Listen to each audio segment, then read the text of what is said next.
Hendro ini ingat banget posisinya di sini nih, di kanan. Tapi ketika Pak Hendro ini meleng sedikit, tiba-tiba mangkok itu udah nggak ada lagi di sini, pindah ke sini.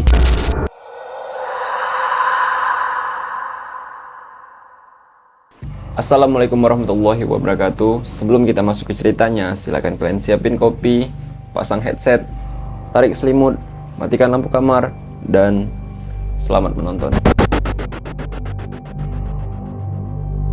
Oke, halo semuanya, balik lagi di Store Office. Gak terasa kali ini kita udah masuk di episode ke-10 atau part 10.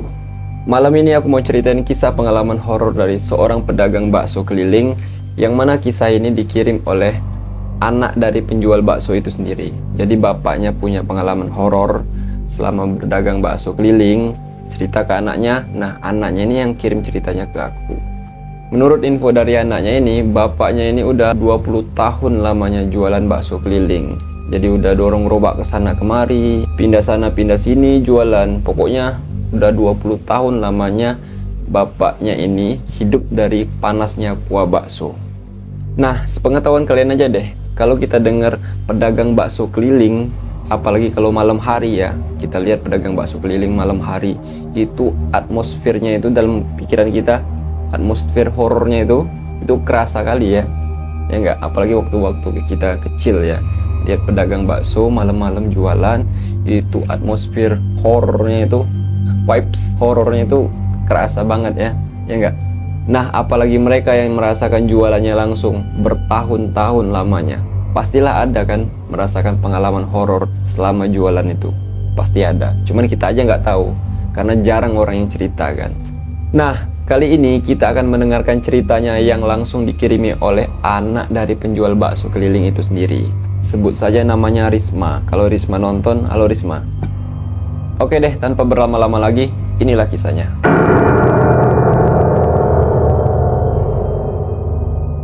Ya, pedagang bakso ini bernama Pak Hendro. Nah, Pak Hendro ini tinggal di daerah Sukamaju, Kota Cimahi. Orangnya sederhana, pekerja keras, dan terkenal sederhana. Sudah 20 tahun lamanya dia dorong gerobak, lewati jalan yang sama, lampu jalan yang sama, lewati rumah-rumah yang sama. Sampai di suatu malam yang bikin beliau nggak pernah jadi orang yang sama lagi. Waktu itu pas banget malam Jumat. Baru selesai hujan, cuaca dingin, jalanan basah, itu udara tuh dingin banget sampai menusuk tulang. Biasanya kalau udah lewat jam 10, Pak Hendro ini udah di rumah. Karena jam 10 itu biasa Pak Hendro udah pulang. Nah, tapi malam itu kebetulan jualannya itu masih banyak. Nah, jadi Pak Hendro ini memutuskan untuk lanjut jualan lewat satu jalan yang namanya Jalan Arwana. Dan berharap masih ada pelanggan lagi yang belanja. Nah, Jalan Arwana ini sebenarnya bukan jalan yang asing untuk Pak Hendro ini. Dia udah sering lewat jalan itu, Jalan Arwana ini. Biasanya di situ tuh banyak anak-anak muda yang nongkrong-nongkrong, banyak bapak-bapak yang main gaplek, terus ada beberapa ibu-ibu kadang yang nyapu teras rumah walaupun malam hari.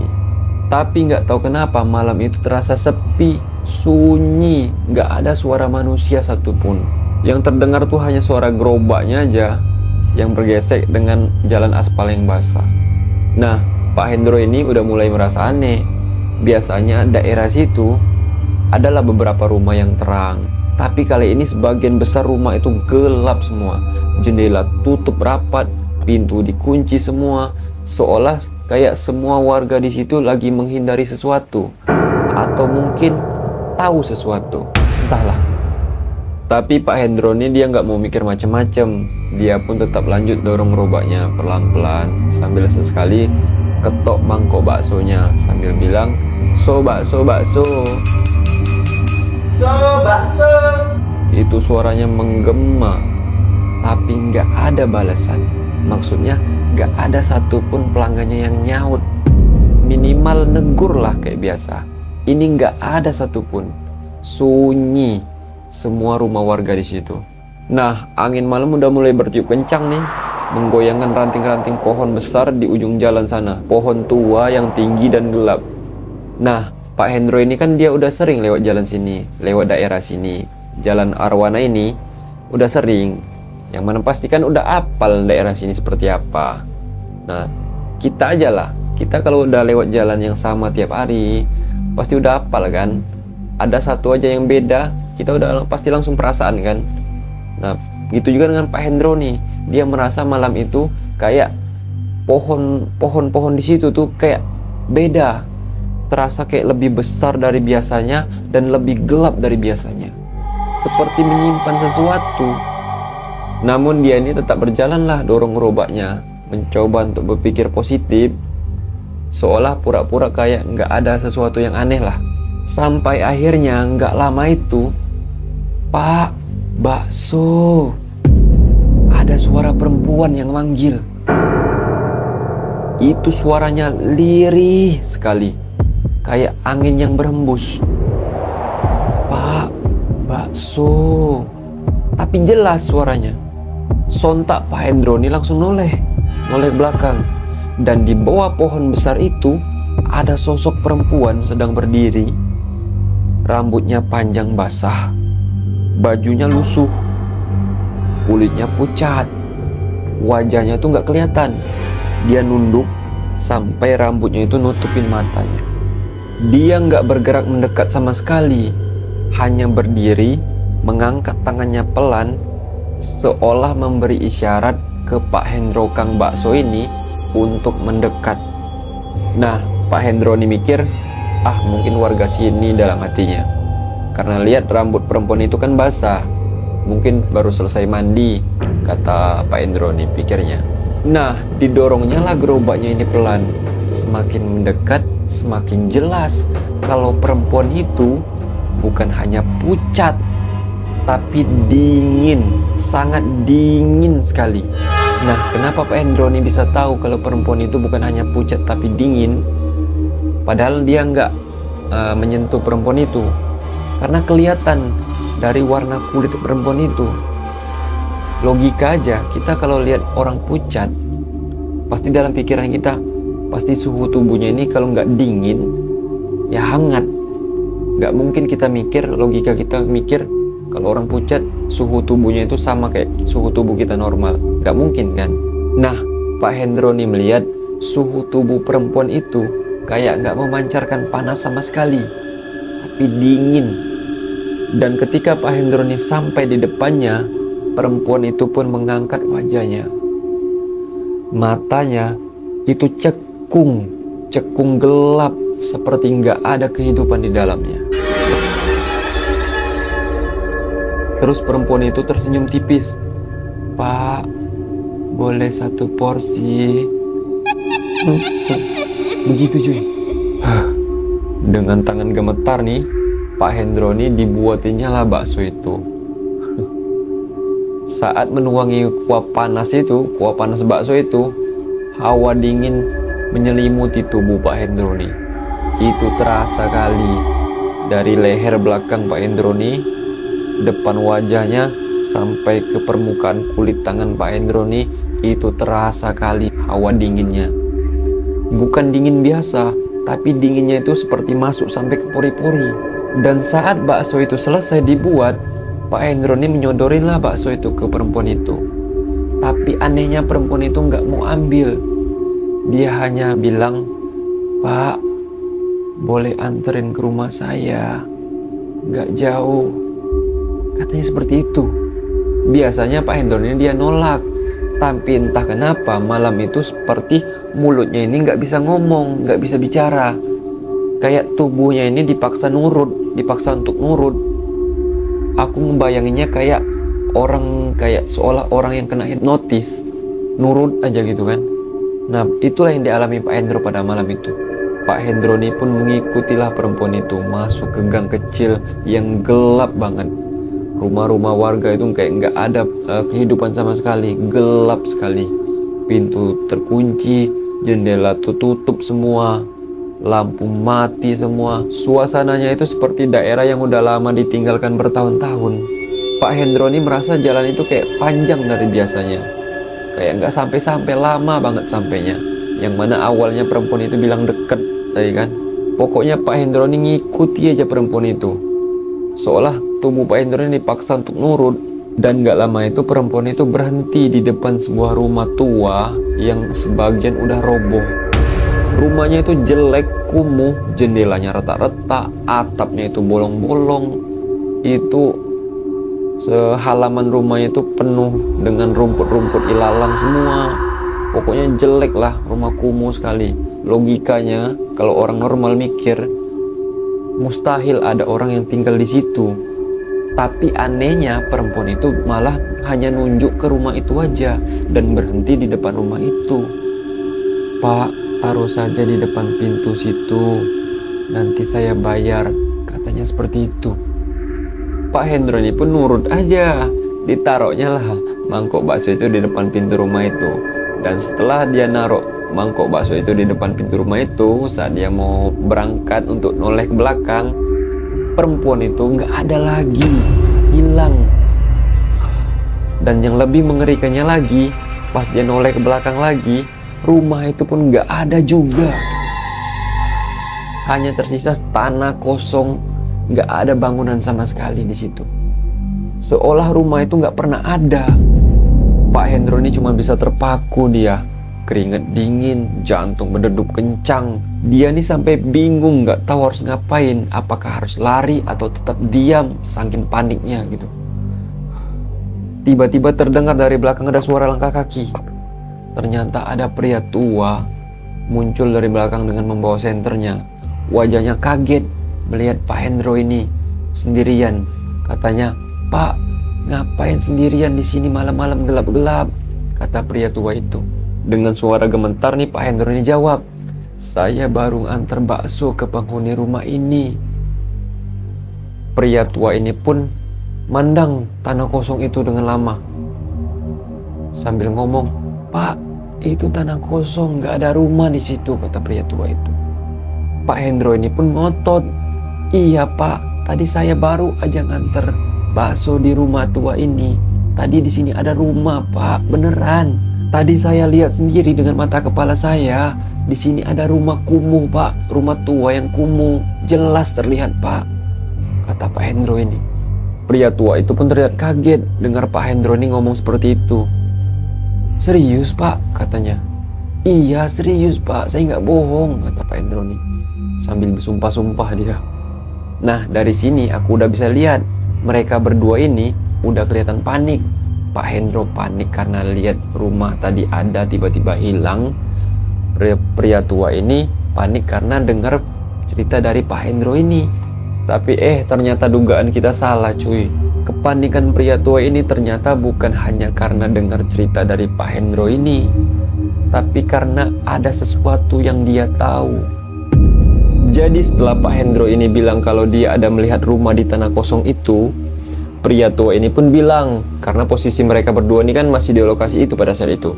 Nah pria tua ini pun bilang sambil terbata-bata, katanya, "Iya Pak, sebenarnya dulu sempat ada rumah di tanah kosong itu, tapi itu udah lama banget Pak, rumah itu nggak ada lagi. Udah lebih dari 14 tahun yang lalu. Dan yang tinggal terakhir di rumah itu perempuan Pak. Dia meninggal gantung diri." Sontak mendengar hal itu langsung paniklah Pak Hendro nih. Lari dia tuh kocar-kacir ke arah gerobaknya, pergi ke arah gerobaknya, nggak menoleh sama sekali. Nah melihat Pak Hendro nih lari, pria tua ini pun ikut lari. Karena sama-sama panik kan mereka berdua nih.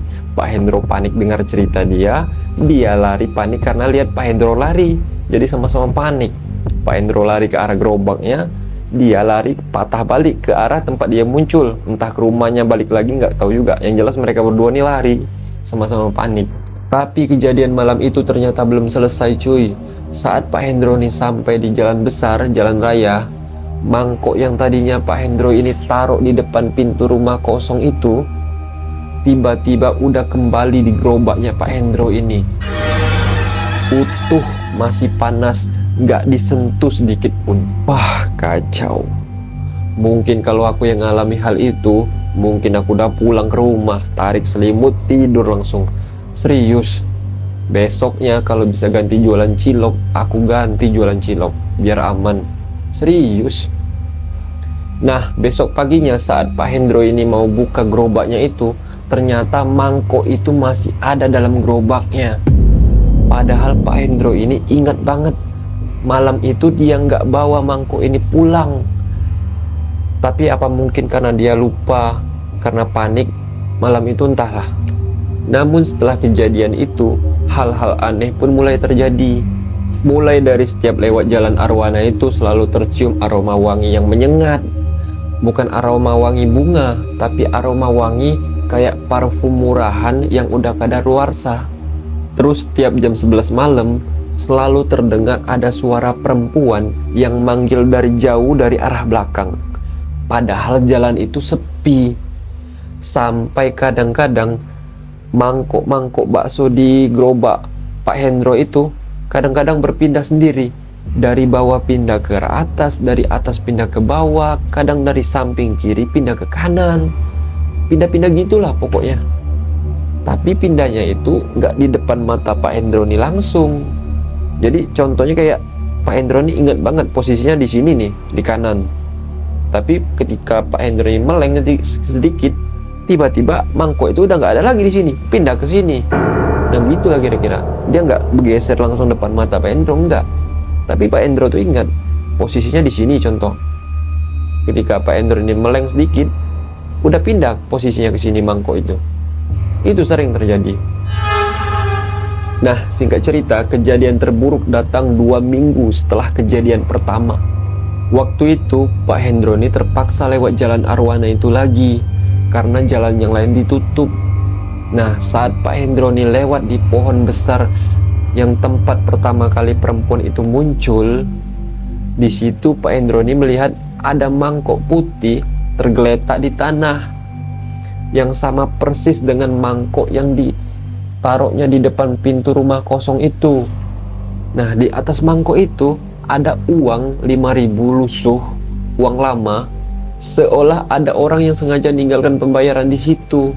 Pak Hendro ini pun mempercepat langkah. Dia nggak peduli di mangkok itu ada uang. Yang jelas dia mempercepat langkah karena takut kan, panik.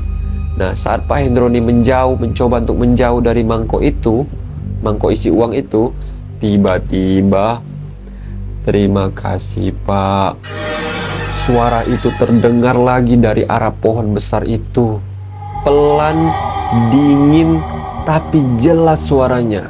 Pak Hendro ini pun gak berani jawab dia, dan gak berani noleh sedikit pun. Nah, sejak malam itu, teror pun pindah ke rumahnya.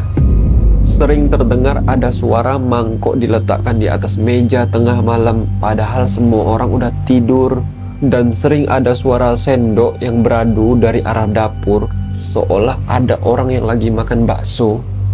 Bahkan istri Pak Hendro ini pun pernah melihat bayangan perempuan rambut panjang lewat di belakang gerobak Pak Hendro saat dini hari.